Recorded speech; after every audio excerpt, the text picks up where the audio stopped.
This is Red Zombie, a piece of garbage movie I made in 1997. I was 17 years old. And yes, that is ketchup blood. Yes, we used ketchup. And everything else.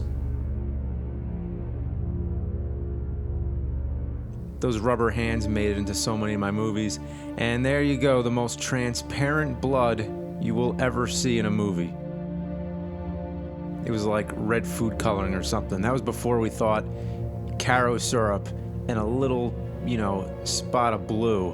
Who would have thought blue in blood? Looking back, I think this credit sequence is probably the most effective part in the film. I just shot a TV screen, boosted the contrast up. You could see the little rolling bars. Back when video cameras used to capture that all the time. And then the titles were superimposed over with the camera's titling feature. This movie is, in a way, the precursor to The Deader the Better, and that's the reason I decided to include it on this DVD, just to show how much I've improved after this. So this was probably like 8 years before The Deader the Better, I think. The ground we walk on is haunted. The hell are you talking about? The living dead zombies! Shut up! Shut up! Corpse. That could be a drinking game. Drink every time he says, shut up. Magic King, the zombie master. Beware. Be very aware. Shut up! Because you know why? They like brains. Brains! Brains! Shut up! They'll rip out your intestines Shut and up. eat 'em. Chop off your head. They love brains. Joe went completely over the top, and I think what's great, if you watch that scene again, you could see his glasses like falling out of his shirt pocket as he's screaming brains. Who the hell's that guy? Ooh, that's me, the zombie master. And yes, Joe does have a lantern in the middle of the day. You could see what we were going for. We were trying to make like an old, creepy, classic horror film, except that it's in broad daylight. The lantern wasn't on anyway, so I figured it just like he still had it. They've been there all night.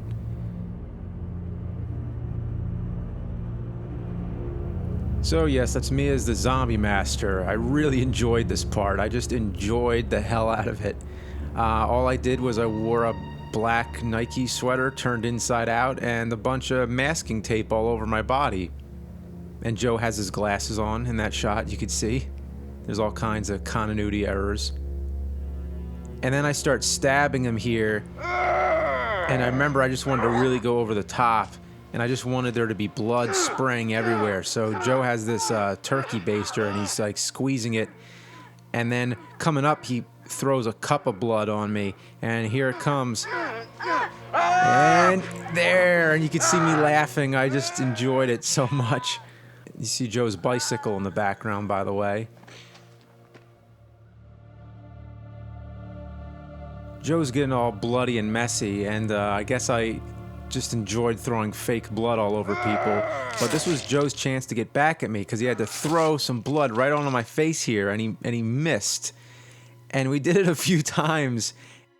And the first time we tried it, it was perfect. But here's how it went. I'm like, okay, Joe, here's a bucket of blood. You're going to throw it on me. And he's like, oh, yeah, you don't got to tell me twice. And he's all excited. And then I hit record, and you know how there's a delay when you hit the record button. It takes, a couple seconds before it starts going. So this is what happens.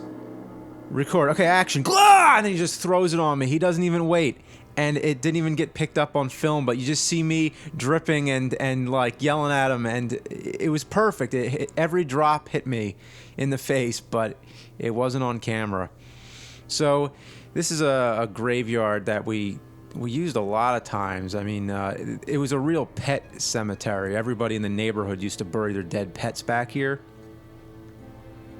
And for some reason there was a hole. I don't know why it happened. I guess we just decided one day to dig a hole because it was fun. And we ended up using this hole for more movies than I can even count.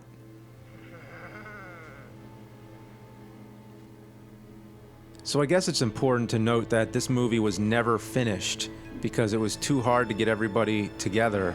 And that's the way it was when you had school and, people didn't have time. And I love that right there where he does the flip. So when people were available, they were all about it. Everybody had a lot of fun with this. And I guess it should be said that this was filmed in only 2 days. And I think it's very obvious when the second day begins. We'll see if you can tell. So be on the lookout for that. I will say right about this time, once it gets to like later in the day, there's always that, possibilities like somebody's mom is going to call and somebody's going to have to go home. Somebody's going to have to go in for dinner or something, and you knew that was the death call. As soon as somebody had to go home, you weren't going to get them back. It wasn't going to happen. Trying to get everybody together again and trying to get them all in the same clothes for another day, it was impossible. And what I mean by that is people would often go home in their costumes and then they'd lose them, or there'd be some important piece. Arise from the dead. Arise! Notice this master shot right here. You're going to keep seeing that shot again and again. See, like here we cut into all the close-ups of the zombies coming out of the ground. But every time it goes back to that master shot, it was shot in order. So we would just keep moving the camera around. Oh, watch this little moment here. I break character for a second. Arise! Arise, Gorge. Arise, Gorge. I was waiting for him to come out of the hole, and I guess he wasn't ready yet. For some reason, the zombies all spit green. Mother that Gorge! Mother that Gorge! Yeah! Move forward and go after him. Move forward and go after him. He's loving it. He's loving it. And she fucking hates it. The hell are these things? For you, they are the angels of death. That line was actually taken right from the movie White Zombie with Bela Lugosi. And that's kind of what my character was sort of modeled after. The zombie leader. Oh, watch Joe right here. Here he goes. Oh, no, Ed falls first, then Joe goes down. Go after him, and do not bring him back alive. There was no reason they had to fall there. And by the way, you notice something? Yep, this is the second day. You could tell the makeup's different. The lighting is like, way brighter. But I always attribute it to, oh, I love how he gets stuck right here. He totally made that up. So they were really getting into it. I also, when I did this, I was like, ooh, wow, how cool is this? I'm up in a tree filming. I was up in like a tree fort. And I thought that was cool to get a high angle. So I figured this guy's been chasing the zombies all night, and then the sun came up again. So there's all these time shifts like that. And this is the classic scene where, you notice this is the same exact garage from The Deader the Better. And this is kind of a scene that just didn't really turn out because the movie was never finished. But I wanted to see him use all these weapons. Like a pool stick with cellophane on it for some reason. But coming up, I think, the next one, yep, it's the chainsaw. We never got to use the chainsaw. But I eventually did in The Deader the Better, so it took about 8 years. I finally got to cut up some zombies. They were great as the zombies. They just, I never knew what they were going to do. They'd always, bump into something. They're pretty incompetent zombies, really. I mean, they just wander around and run into things. Oh, and of course they had the green stuff in their mouth here. They come up and, oh, there they go, spitting on the window for no reason. That part cracked me up, I remember. For some reason, I found that very humorous. So let me talk about the technical process of the movie a little bit, if I don't get too distracted. Originally, before we ever heard of the idea of editing, we would just push record, do one take, hope nobody screws up, and then hit stop, and that was it. So whatever you shot in camera was the movie. So for that reason, everything was shot in order. Now for this movie, I had in mind that I wanted to edit because I was starting to learn about these things, and I didn't have the technical knowledge or equipment, but we still shot this one in mind as if we were going to edit later. So we would let the shots linger on a little longer than they would be. Like you would hear me say cut and stuff like that. But we were still shooting in order, and we were still only doing one take. Unless somebody messed up, then we would do a second take. In some ways, I kind of admire my efficiency back then, looking back, because nowadays there is no way I would ever allow myself to film a movie this quickly. I do about 20 takes everything now. It's like, you know, I mean, it depends, but like I'll do as many takes as it needs until I get what I think is the best possible result. Back then, you know, just didn't really care as much, or, you know, didn't really think about it. So I tried editing this movie in many different ways, and the old way, by copying it onto another tape, by doing the 2 VCR thing, it would usually leave a really messy rainbow stripe every time you would cut.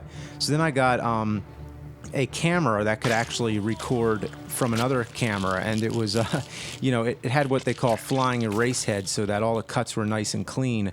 You still couldn't get it frame accurate. You couldn't get it to go where you wanted it to, and but it was better than nothing. And some people were editing with computers by this point, but it was still in its really early stages, and it was expensive. I couldn't afford it. But we did this all in primitive ways. I wish I could explain it more to you, but bam! See, like I just can't. I want to comment on things that are happening right now. So right there, he took the pool stick and like took it apart and like basically did the old trick to look like it was going through them. This is my sister here. We all look way different, by the way, but my sister did not want to film this. Oh, the green, bleeding green. I definitely wanted to mention the reason why they would bleed green is because we ran out of red. That's about it. But, you know, we figured it's like they're zombies, so it's like rotting like slime or something. Well, anyway, what I'm trying to say here, my sister did not want to do this, so I actually gave her $20 to film this scene. It was the first time I ever paid an actor any kind of money. So to get back at her, I had him drag her across the rocks, which was kind of painful. And also, she was supposed to be wearing pants, but she wouldn't. So we had to do this. We had to actually put her under the garage door and splash the blood on her because, oh, then I got a comment here. Mike, look at this. I was like, what is that? Like, why did you do that to the camera? Like, you weren't supposed to do that. Like, he broke the fourth wall. I actually think it was because of the movie Scream that came out and everybody was doing that. But yeah, the original effect for the garage door was we were going to have these like dummy legs and we were going to like pull them out. And, but she was wearing shorts, so we couldn't really do the trick. Another thing I want to say is that the whole soundtrack here, the original song right here was Smack My Bitch Up by Prodigy. I don't know why I chose that, but you know, back then you didn't have many options for music, so you would just use whatever you can.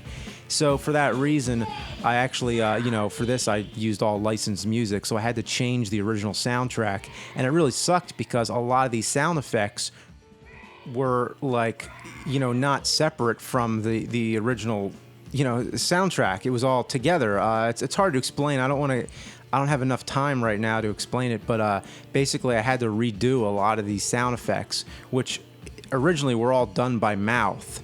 There was no sound effect library or anything, so we would just, you know, do it all like, so here he's going to chop Joe up in the fan, and then the movie's going to end abruptly because we never finished it. We've always had talks of finishing the movie. I actually saw the whole cast not too long ago, and we all talked about, you know, maybe finishing it after all these years as a joke. But I'm too busy, really, and I don't think, again, this, for the same reasons, a lot of people are busy too, and it doesn't seem like we're all going to be able to get together to do it. But you know, the only point would be to do it with the original cast. But like I said, we all look completely different now. But it's just a joke anyway. So the movie's over. I'm talking to a black screen.